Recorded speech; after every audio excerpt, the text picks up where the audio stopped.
కాంగ్రెస్ మాజీ ఎంపీ చింతామోహన్ గారు సంచలనమైన వ్యాఖ్యలు చేశారు చంద్రబాబు నాయుడు గారి మీద, చంద్రబాబు నాయుడు గారి ప్రభుత్వం మీద.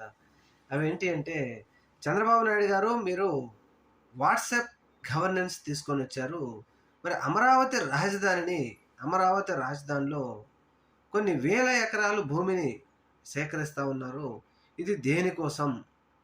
అలాగే 3 అడుగులు తవ్వితే నీళ్లు వస్తున్న అమరావతిలో మీరు 50 అంతస్తుల భవనాలు కడతాము అంటున్నారు.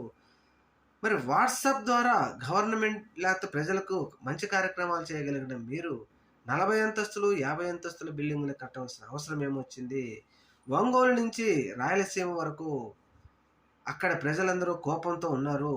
గుంటూరు వైపు కన్నెత్తి కూడా చూడటం లేదు. లెక్కలన్నీ తీస్తామంటూ చింతా మోహన్ గారు సంచలనమైన వ్యాఖ్యలు చేశారు ఈరోజు.